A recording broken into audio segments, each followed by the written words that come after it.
Alors,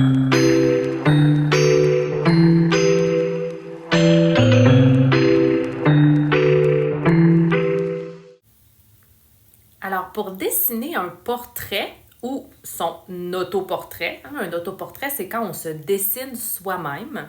Je vais prendre une feuille blanche que je vais placer à la verticale. Ensuite, la première forme que je vais réaliser pour faire un visage, eh bien, c'est un ovale, une forme d'œuf en fait, que je vais tourner à l'envers. Et ça, c'est la forme, à peu près, la forme d'un visage. C'est plus large en haut parce que ça contient le cerveau et en bas, ben, c'est là qu'on a le menton. Un portrait, c'est symétrique, un visage. Si on mettait une ligne en plein milieu, comme la ligne que je suis en train de faire, ben, un visage, c'est à peu près pareil des deux côtés.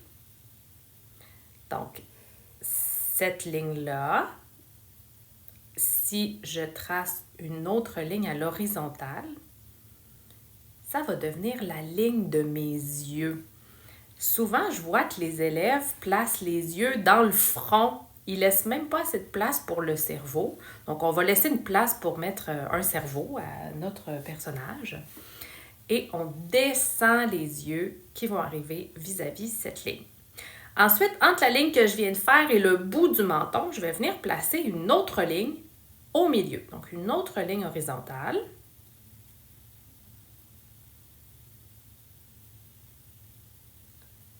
Et cette ligne-là me permet de placer correctement les oreilles. Il manque une dernière ligne horizontale qui est entre la dernière ligne que j'ai tracée et encore le bout du menton. Et cette ligne-là va me servir à faire la bouche.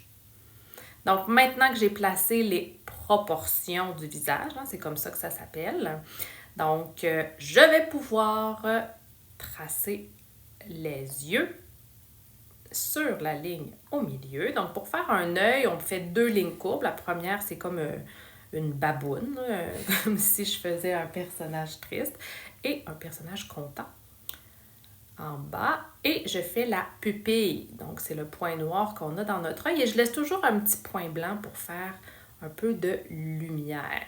Même chose de l'autre côté. La pupille, le petit point blanc. Et tu as vu, je fais une autre petite ligne en haut pour faire la paupière. Wow, là, mes yeux sont vraiment pas symétriques. Ils sont pas parfaitement de la même grosseur, mais ça ne me dérange pas trop. Si c'était au crayon de plomb, j'aurais pu effacer un petit peu pour l'ajuster. Mais là, comme je suis au crayon permanent, je vais le laisser comme ça. Et là, je remarque que j'ai oublié de faire les sourcils.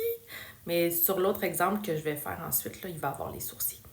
Donc, pour faire le nez, j'aime bien commencer par deux parenthèses. Donc, je fais deux petites parenthèses qui arrivent avec le coin intérieur de l'œil.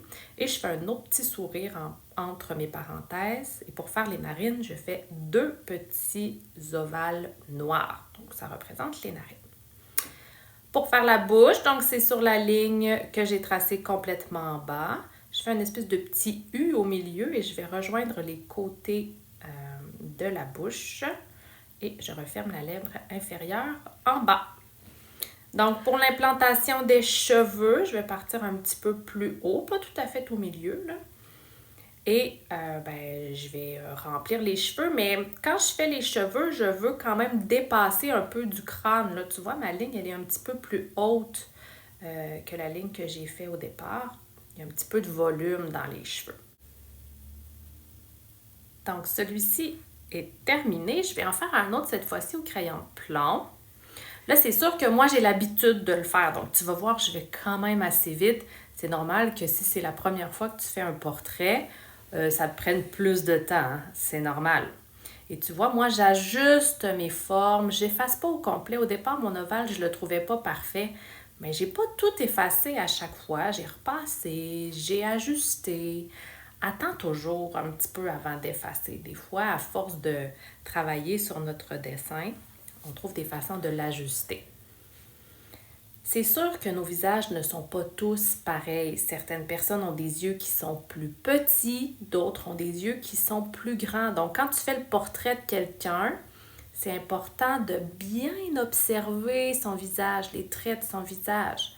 Là, ici, je te montre comment on pourrait faire des yeux plus grands ou plus petits. Mais c'est la même chose pour un nez qui pourrait être plus large ou plus étroit, ou une bouche avec des lèvres qui seraient plus grosses ou qui seraient plus minces. Donc, c'est important de bien observer.